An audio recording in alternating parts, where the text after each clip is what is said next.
Hey wrestling fans, this is Rick from rickswrestlingblog.com. Glad you could join me today. Want to talk a little bit about some the top 10 most underutilized wrestlers in WWE. I'm talking about guys that actually have some talent that are either not really being utilized at all or very little. And it's pretty disappointing. It makes it so much that, a guy like this guy here, we are really missing. I'm really missing this guy a lot. So, Daniel, hope you come back soon, man. So, anyway. It's Daniel there. We'll keep his head showing. Alright, so hey, I want to talk about these underutilized wrestlers. Top 10. Number 1 on my list, Damien Sandow. Yeah, they're using him right now with the segment with Miz. But this guy has got talent. This guy he can speak. Hey, his "You're Welcome," when he first began here, he had actually had a different gimmick when he very first began, but the most recent, when he got repackaged, okay, he had the "You're Welcome." He was the intellectual savior. He was entertaining, and I tell you what, ever since losing that briefcase, Money at the Bank, I mean, not he won the briefcase, but did not win the title. Ever since then, he just went downhill. Hasn't done a thing yet. He's trying to do all these gimmicks, and honestly, I don't think any of them are working, but I don't think he needs to try. I think the best thing he had was the "You're Welcome" gimmick, the intellectual savior of the masses. I think he needs to go right back into that. And I think WWE needs to use this guy. I mean, he can wrestle, he can speak, he's got talent, okay? So as I'm rating him on his gimmick and all this, I mean, I rate him pretty high. You can see my ratings on the website, by the way, rickswrestlingblog.com, under What's Going On. And it's called the top 10 most underutilized entertainers in WWE. Okay, so yeah, got my notes right here just to make sure I didn't forget anything. So, okay, anyway, so that's Damien Sandow. He's number 1. Number 2, Fandango. Alright, hey, listen, here's a guy who was repackaged a while back, and he was a dancer. Catchy music. The guy can wrestle in the ring, okay? He's got some moves in that ring, and can do a little bit of a high flying too. Speaking, not all that good. Okay, so he needs a bit of a mouthpiece. So, well, Fandango is a great character though, and here's the thing. You took away his dancers, so all this attention, I mean, come on, him fighting someone else with one of the girls on the other side, I mean, then they just made him a complete jobber, and I don't know. This guy's got great music. The fans dance and chant and, do this crazy, stupid thing too. But anyway, hey, Fandango is one of these characters that I think you need to just bring right back with another dancer. If you're not going to do that, put him together with someone, for example, now hear me out on this one. Put him together with Heath Slater. Because Heath Slater's actually been gaining a little momentum, okay, where people are kind of like, hey, and not all the time, but hey, he's been building up some momentum, okay?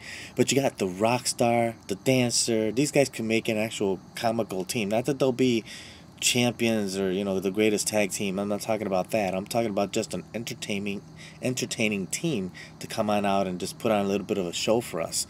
I think that would work out really great. Alright, so let's go. And by the way, if you want the detail of my report, you can actually go to my website to get the full details on everything I wrote, because I'm just summarizing through all these things, okay? Number 3, Big E.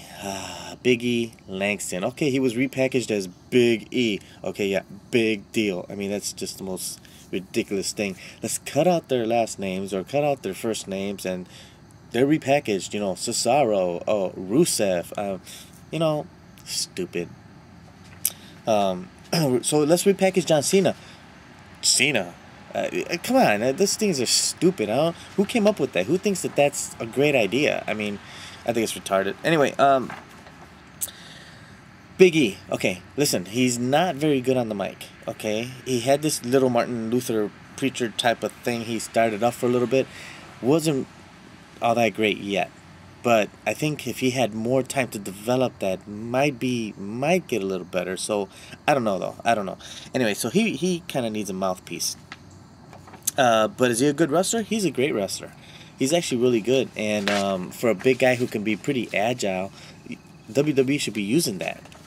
But oh well. Here's the thing with Biggie. If you can put him together with someone such as Paul Heyman.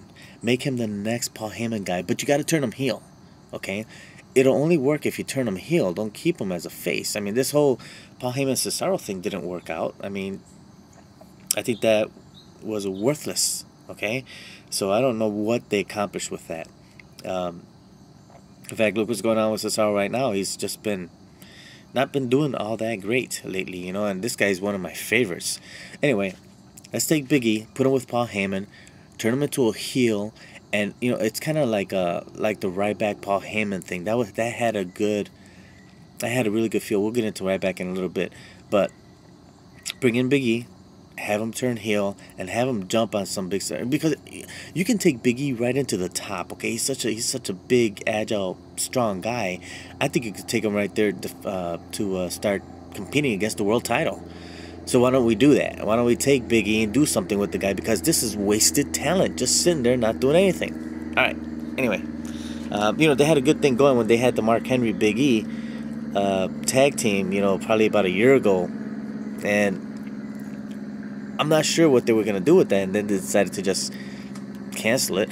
But whatever. If they would have taken that idea, which I thought was pretty good, but then turned the two against each other. Now, at first I was thinking Big E could be a good guy because he was the Intercontinental Champion. He would defend that title against Mark Henry at a pay-per-view. Mark Henry being the heel.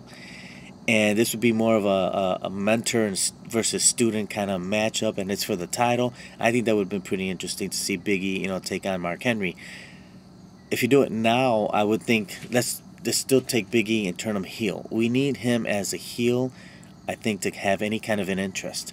So I'm hoping the WWE wakes up and does something with that. Okay, a lot of talent just not being utilized. All right, let's see what's next. Oh, Curtis Axel. Wow, Curtis Axel. Here's a guy whose speech, not really. Wrestling, great. Gimmick, horrible. Horrible. By the way, I ranked Big E as a horrible gimmick, but Curtis Axel's, you know, better than perfect. They need to. I like the idea of going with the Mr. Perfect kind of gimmick, but the thing is, he's just not pulling it off right now. In fact, he's not really doing anything. So they, you know, they put him with Heyman for a while, which, you know, I don't want to say it was a total waste because he did become the Intercontinental Champion, but I really can't stand when they make a champion and then he's a jobber. I mean, how often do you see the United States Champion and the Intercontinental Champion practically losing every match until the title is defended and then they win that match? You know, I mean, I don't know what the WWE thinks they're doing here, but they're just making those titles look stupid and worthless, and I hate when they do that.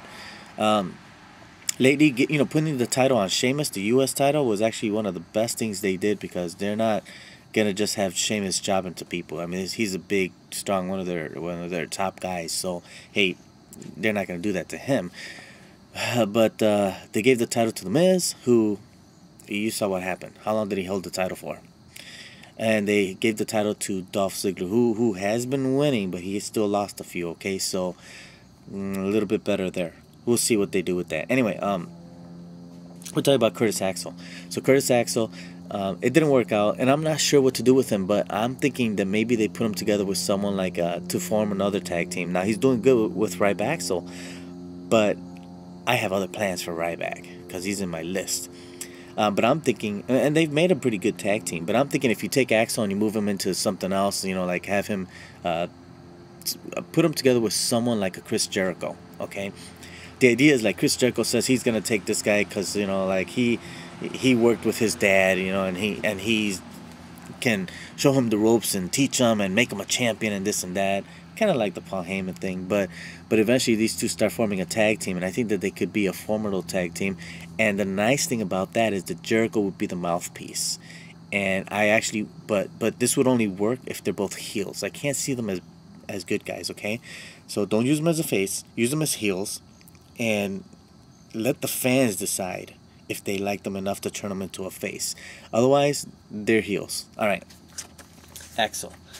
Oh, Ryback. All right, Ryback is next on my list. Now listen, Ryback.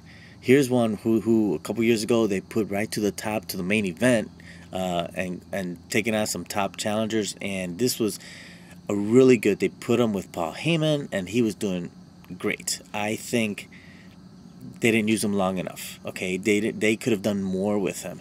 Right now, he's been stuck in this tag team for the longest. It doesn't do anything really but job. Okay, so why bother using him there?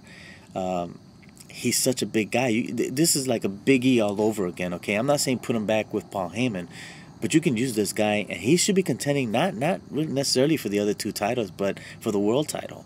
He should be contending. This guy is a monster. Now, he doesn't have finesse in the ring, but you can go ahead and use him because of his power. He's got some pretty good power moves. The Feed Me More lines, that was a good gimmick. The Bully line, that was a good and funny gimmick. A good storyline that was going on.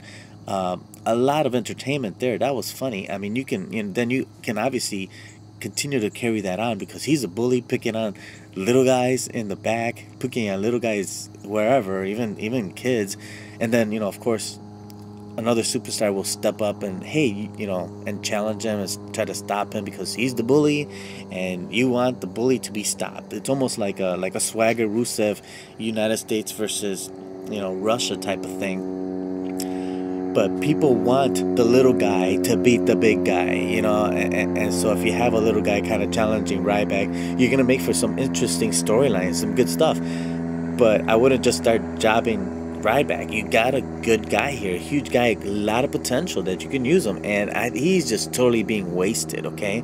So listen, I'm not going to go through the entire list, okay, because I have a lot to go through, but you can visit the website and see the blog, and you can see them all. So briefly, I just want to tell you, in my list, I also talked about Goldust and Stardust, forming when they were former tag team champions, and then they, of course, after they lost them, they pretty much did nothing. But after that, now they're Stardust and Goldust, but they turned heel, which was perfect because these guys were still not being utilized. When he first became Stardust, when Cody Rhodes first became Stardust, did you see that they had some segments, but they weren't really being used much, okay? It seems like the WWE now decided, hey, I'm going to use these guys. Why? What happened? Did you run out of tag teams? Because honestly, there aren't a whole lot of tag teams in the WWE. So to me, it was pretty obvious you needed to use the Dust Brothers here. So this is some good segments going on. I hope they keep it up. I hope they win the titles, and I hope they carry it on. So we'll have to see what the WWE plans to do with them to continue them. These guys are good speakers, good wrestlers, and now have really good gimmicks. On my list, I also have Tyson Kidd, Justin Gabriel, and who's my number 10? My number 10, Heath Slater, Mr. One Man Band. Yeah. Hey, listen, I'll go into more detail on my blog. So, but that's enough. I don't want to make this video too long. So, but those are my top 10 least, the most underutilized wrestlers that have some talent that can be used in different storylines and with different other wrestlers to contending for other titles in some cases, and just to make it fun and entertaining again, because me, I like storylines for every wrestler, and that's why I love what TNA's been doing for the last several months. Okay, everyone's got a storyline, everybody's involved somewhere, involved in a feud, involved in something, and that's what I love that they're doing. WWE used to do it, and instead of just focusing on 3 or 4 superstars to carry everything, no, let's focus on giving everybody something, even if it's a small storyline, but give them something so that we have an interest in that match, we have an interest in that character, so that every match has a purpose as to why it's happening. So I want to see a pay-per-view that has 8 matches on it, and I have my interest in every single one of those matches, not just a filler. Okay, so hey, that's it for me. That's it for rickswrestlingblog.com. Visit my website so that you can take a look at those details, and stay tuned for more videos coming up. Thank you very much. Subscribe to us on YouTube, like us on Facebook, and we'll see you soon. Take care.